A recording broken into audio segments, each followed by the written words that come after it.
안녕하세요. 앱 인벤터 앞서 이제 오리엔테이션을 가졌는데요. 이제 이번 시간부터 본격적인 이제 수업 준비하는 그러한 프로그램에 대해서 직접적으로 알려드리는 학습을 하는 그런 시간을 가져보도록 하겠습니다. 교재 1장의 내용인데요. 프로그래밍이란 무엇인가, 프로그래밍이 뭔지, 프로그래밍 한다라는 그런 의미가 무엇인지에 대해서 알려드리겠고요. 이제 앱 인벤터 개요, 프로그램 자체에 대한 개요, 앱 인벤터 화면의 구조와 기능에 대해서, 그리고 설치까지 같이 보여드릴 거고요. 앱 인벤터를 이용해서 만든 앱을 테스팅하고 실행하는 그런 과정들을 쭉 보여드리도록 하겠습니다. 이제 프로그래밍이란 무엇인가에 대해서 처음 나와 있는데, 우선 교재의 16페이지를 보시게 되면 프로그래밍이 무엇인지 개념에 대해서 좀 상세하게 나와 있어요. 간략하게 정리되어 있는데요. 프로그램이란 무엇이냐면 문제를 해결하기 위해 서로 관련이 있는 명령을 구체적으로 구성한 것이라고 되어 있습니다.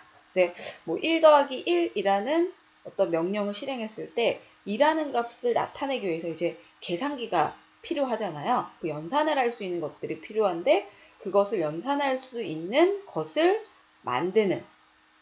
만드는 것을 프로그램이라고 하고요. 프로그래밍이라고 하고요. 계산기를 이용해서. 근데 이제 사람의 언어로 만드는 것이 아니라 컴퓨터 언어로 만들어야 하잖아요.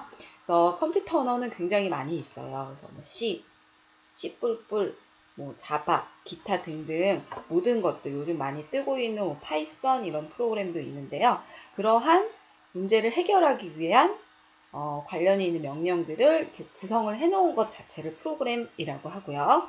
프로그램을 이용해서 어떤 프로젝트를 만드는 과정을 프로그래밍이라고 합니다.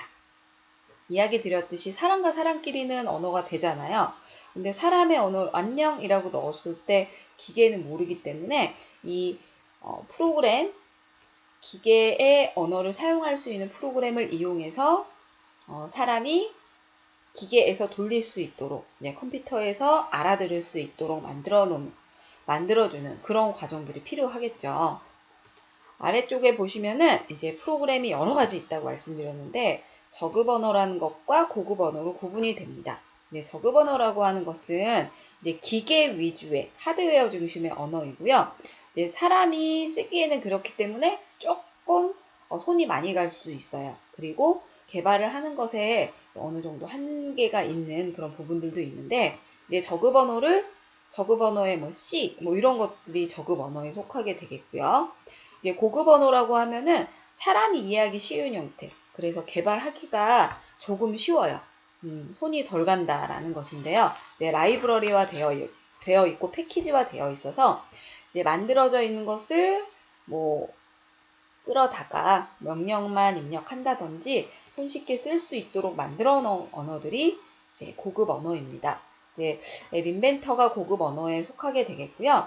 파이썬이라든지 앱 인벤터 이런 것들은 이제 사람 기준으로 만들어 놓은 언어이기 때문에 굉장히 프로그램 혹은 코딩이라고 하는 것이 이제 편리하게 이루어질 수 있겠습니다. 아래쪽으로 내려가시면 그것들에 대한 특징이 간략하게 설명이 되어 있고요.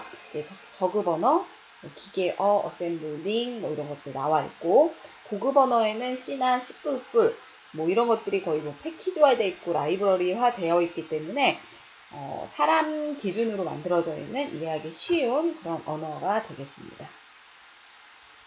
내려가서 보게 되면 7번째는 이제 프로그래밍 언어의 이해에 대해서 나와 있는데요.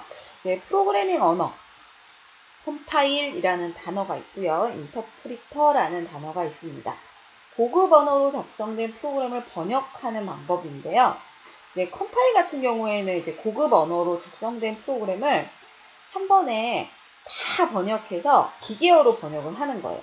그래서 그것을 실행 파일로 이렇게 딱 하나 만들어 주는데 프로그램이 실행하기 전에 전체 코드를 기계어로 번역하는 것, 요것을 이제 컴파일이라고 합니다. 실행 파일을 만드는 과정 자체를 이제 빌드라고 하는데요. 사실상 이제 웹 인벤터에서는 빌드까지는 가진 않고요. 이제 뭐 C나 C++에서는 빌드 작업이 이루어지는데 앱 인벤터에서는 하나하나 읽어 내려가기 때문에 이제 인터프리터라는 걸 사용해서 하나하나씩 번역해가는 그런 실행 과정이 있을 거예요. 그래서 컴파일이라든지 뭐 빌드하는 과정은 사실상 우리가 공부하는 이 앱 인벤터 프로그램에서는 생략이 되어지고요. 바로 하나하나씩 코드를 읽어 내려가면서 실행하는 인터프리터 프로그램이라고 보시면 되겠습니다. 아래로 더 내려가시면 8장에서는 프로그램에서 배울 수 있는 것들이 이제 두 가지로 정리가 되어 있는데요. 문법의 프로그래밍 언어의 문법에 대해서 뭐 포문, if 구문, 또 변수라는 것, 그다음에 리스트, 또 기타 등등 기본적인 내용들의 이제 프로그램에 항상 사용이 되어지는 문법들이 있는데요. 그 문법에 대해서 좀 쉽게 다가갈 수 있고요. 코딩하는 방법에 대해서도 같이 이제 코딩이라는 것은 이제 작성하는 것을 코딩이라고 하죠. 프로그래밍 언어로 프로그램을 직접 작성하는 것. 이것을 코딩이라고 합니다. 이제 코딩에 나아가서 이제 알고리즘이라는 것에 대해서도 좀 많이 들어보셨는데요. 뭐 알고리즘은 문제를 이제 해결하기 위해서 처리 순서를 만드는 거예요. 그 자체를 알고리즘이라고 하고, 그것을 해결하기 위해서 직접적인 프로그램 언어를 이용해서 이제 작성을 하게 되는데, 그 작성하는 것을 코딩이라고 하는 것이 되겠습니다. 이렇게 해서 첫 번째 프로그램이 무엇인지, 그 다음에 뭐 컴파일, 뭐 빌드, 인터프리터라는 게 무엇인지 간략하게 소개를 해드렸고요. 두 번째 페이지 20페이지로 이동하시면 앱 인벤터의 역사에 대해서 소개가 되어 있는데, 앱 인벤터 뭐 역사 사실상 뭐 그렇게 중요한 건 아니기 때문에 간략하게 소개만 해드리고 넘어가도록 할게요. 2010년에 최초로 이제 공식 출시가 되었고요.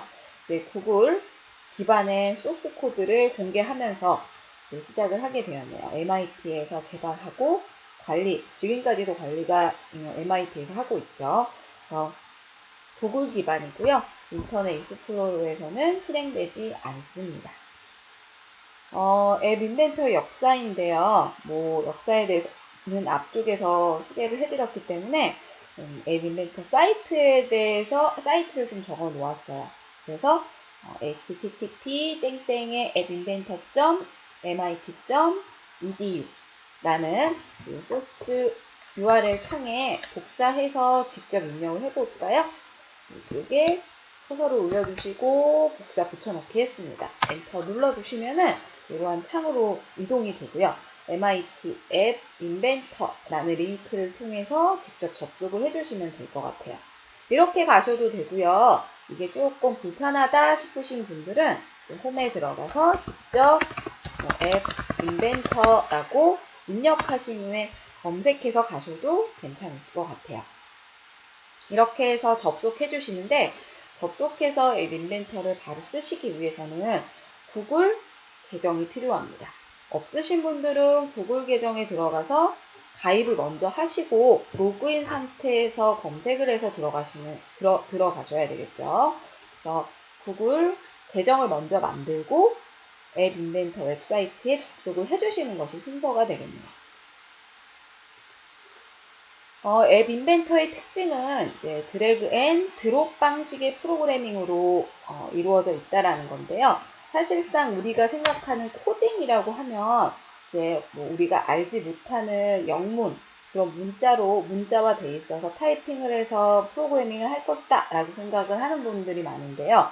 이제 비전공자분들이 먼저 그러한 문자로 이루어져 있는 코딩 방식 혹은 프로그램에 대한 언어를 좀 접하기 어려우시기 때문에 먼저 블록 형식으로 만들어져 있는 블럭을 이제 끼워 맞춤으로써 프로그래밍하는 그런 방식의 프로그램이라는 것을 먼저 이야기해 드리겠고요. 그렇기 때문에 굉장히 쉽겠죠. 네, 영타라든지 타자가 굉장히 느려도 사실상 앱 인벤터에서 코딩하는 데는 크게 어려움이 없다라는 것, 크게 부담 갖지 않으셔도 된다라는 것입니다.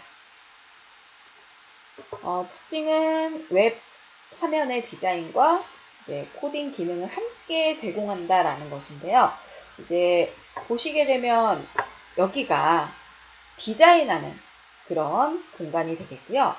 그 다음에 아래 페이지에서는 이제 디자인되어 있는 페이지에 내가 직접 기능을 붙이는 그러한 기능을 함께 제공하는 코딩 과정이 동시에 이루어진다는 것입니다. 우리 웹페이지를 만들더라도 웹페이지에 뭐 그림을 넣거나 아니면 버튼 같은 것들 이렇게 만드시잖아요. 그런 것들은 이제 버튼을 넣었다고 해서 뭔가 이 버튼을 눌렀을 때 실행되진 않죠.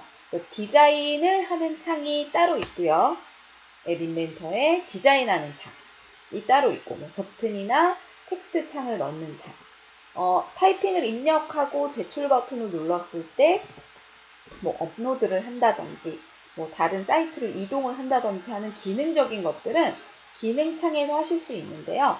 이제 오른쪽 상단에 보시게 되면은 이 이미지를 조금 더 크게 해서 보여드리면 안쪽에 디자인이라는 이 버튼이 있고요. 블록이라는 버튼이 있습니다.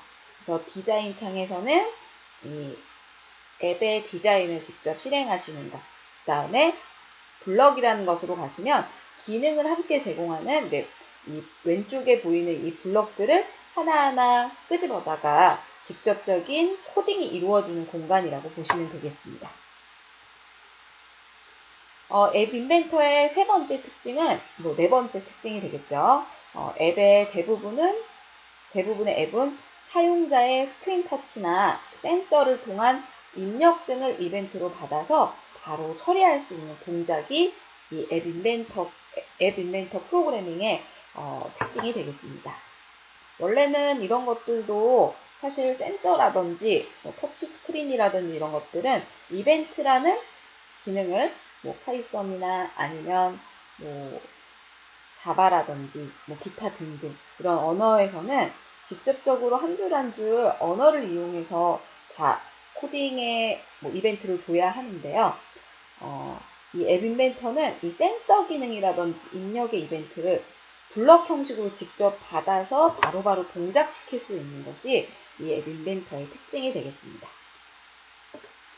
그리고 이제 앱 인벤터로 만들 수 있는 것들은 이제 아주 간단한 앱부터 복잡한 논리 구조를 가진 앱까지 모두 다 가능하고요. 약간의 디테일을 주시기 위해서는 프로그래밍이 좀 필요하긴 하지만 지금과 같이 간단하고 그 다음에 우리가 프로그래밍에서 접할 수 있는 뭐 사용을 꼭 해야 하는 뭐 if, 조건문, 뭐 반복문, 변수를 이용한 다양한 앱의 구조를 이용한 복잡한 앱까지도 다 가능하다라는 것입니다. 앱 인벤터 사용을 위해서 준비해야 될 것은 이제 익스플로러는 앞쪽에서 사용하실 수 없다라고 이야기 드렸기 때문에 구글, 크롬 기반의 크롬을 먼저 설치를 해주시고요. 여기에서 이제 사용을 할 수 없다. 인터넷 익스플로러에서는 지금처럼 접속할 수 없다라는 메시지가 표시되면서 사용이 되지 않습니다. 구글, 크롬 설치를 꼭 해주셔야 된다는 게 필수고, 구글 계정이 꼭 필요해서 로그인 상태에서 접속이 가능하다라는 것이죠. 그래서 구글 계정을 먼저 만드시고요. 이제 구글 크롬을 실행해서 우측 상단의 로그인 계정을 선택하실 수 있는데 없는 경우에는 계정을 직접 만들어서 로그인까지 해주시는 것이 준비 과정이 되겠습니다. 우리가 지금은 온라인으로 설명을 제가 드리고 있지만 이제 오프라인 수업을 진행을 할 때는 사실상 이런 계정을 만들고 뭐 구글 뭐 실행하는 거 이거 보여드릴 수가 없잖아요. 이미 제가 온라인에서 설명해드린 부분이 있기 때문에 따로 설명을 해드리진 않을 거예요. 그래서 온라인 수업 때는 수업을 꾸준히 보시고 준비를 해오시는 것이 중요할 것 같고요. 그 다음에 앱 인벤터 웹사이트 접속하는 거 앞서 보여드렸습니다. 왼쪽 상단에 크리에이트 뭐 앱스라고 하는 아이콘을 클릭하셔서 버튼을 클릭하셔서 직접 접속해서 앱을 만들 수 있는 창을 나타내실 수 있겠습니다. 계정이 있는데요. 계정은 지금 저자분의 계정으로 캡처가 되어 있는데 이미 있을 경우에는 계정 선택을 하시면 되고 없을 경우에는 다른 계정 사용 눌러주셔서 계정 만들기 하셔서 계정을 만드시면 될 것 같아요. 앱 인벤터를 들어가시면 이제 계정 선택하고 로그인 하셨다는 가정하에 이제 앱 인벤터 사이트로 들어가시면 바로 사용할 수 있는 것이 아니라 서약서 서비스 약관 동의를 해주시고 사용하실 수 있게 되어 있어요. 환영 창에 메시지가 표시가 되어지면 컨티뉴 버튼 이쪽에 체크박스 지정해 주시고 컨티뉴 버튼을 클릭해 주시고요. 앱 인벤터 사용하기 이전에 이제 튜토리얼을 실행을 하셔야 되는데 여기에서는 뭐 어떤 식으로 사용할 건지 이것은 그냥 생략하고 클로즈 눌러주시면 될 것 같아요.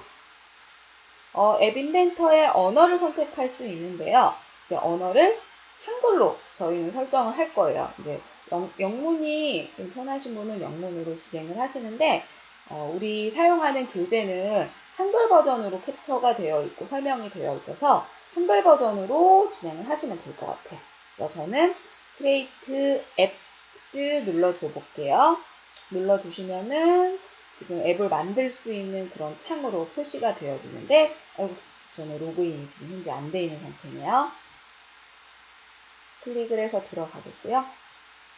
보시면 요거는 제가 지난 그 과정에서 만들어 놓은 그러한 것들인데 다시 보지 않고 누르고 계속 누르겠습니다.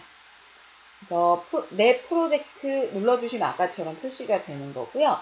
프로젝트에 새 프로젝트 시작하기를 클릭하게 되면 프로젝트 이름을 입력할 수 있어요. 저는 프로젝트 01 입력해볼까요? 아니면 오늘 날짜 써볼게요. 0316 입력해보고 확인까지 눌러보겠습니다. 하나의 프로젝트가 만들어지고요.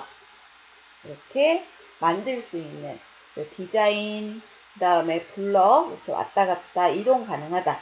앞서 이야기 드렸는데 디자인상에 표시가 되어집니다. 상단에는 메뉴가 표시되는데요.